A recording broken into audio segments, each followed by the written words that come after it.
özü gözün qan eləyib, gözün çıxartıb uşağımı, sallatıb gözün. Qubada 3 nəfər itin hücumuna məruz qalıb. Onlardan biri az yaşlı, ikisi qadınlardır. Hadisə rayonun 2-ci Nüqədi kəndində baş verib. 1-ci sinif şagirdi olan 8 yaşlı oğlan məktəbdən evə gələrkən küçə iti ona qəfil hücum edib. Az yaşlının harayına qonşular gəlib. Onu itin əlindən almağa çalışan Sevda Həsənova və Səidə Zeynalova da itin hücumuna məruz qalıblar. Xəsarət alan şəxslər Quba rayon mərkəzi xəstəxanasına çatdırılıb. Onlara müvafiq tibbi yardım göstərilib. Az yaşlının xəsarətləri ağır olduğundan o travmatologiya şöbəsində müalicəsini davam etdirir. Uşaqdan ayrılmırdı. Qan özü gözün qan eləyib, gözün çıxartıb uşağımı, sallatıb gözün. Qollarını dişləyib. Uşaq öz gözü görünmürdü. İt üstü başı qan içində, boğazları qan içində.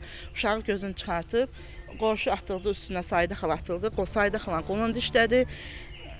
Sevda xalandakı qıçın qapdı, qarnın qapdı. Ayıra bilmirdilər. İki xəstə yaşlı qadınlar, deməli 1970 və 67-ci il təvəllüdlü qadınlar. Onlarda travmalar biraz az olduğu üçün, səthi travmalar olduğu üçün onlara ilkin yardım olunub, ağrı kəsiciləri hər bir şey olunub. Anatoksin, antrobik zərdəblər vurulub, ambulator müalicəyə yazıldı. Kişi cinsi uşaqda isə onda üzün və kəllənin tüklü hissəsinin çox sayılı dişlənmiş, cırılmış yarasıdır. Biraz travma ağır saydığımız üçün travmatologiya şöbəsinə stasionar müalicəyə qoyduq.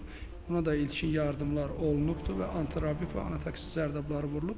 Hal-hazırda stasionarda müalicəsi davam edilir. Həyati təhlükə gözləmirik. Küçə iti çox ehtimal ki, kənardan başqa vətəndaşlar tərəfindən gəlib kəndimizdə azdırılıb. Çünki belə bir hadisənin bu vaxta qədər bir şahidi olmamışam. Hal-hazırda həmin itin axtarışı davam edir əməkdaşlarımız tərəfindən və əminəm ki, yaxın vaxtlarda həmin it tapılaraq sığınacağa verilməsi təmin olunacaqdır. Qeyd edək ki, bir müddət öncə Qubanın Gəçrəş kəndində də analoji hadisə baş vermişdi.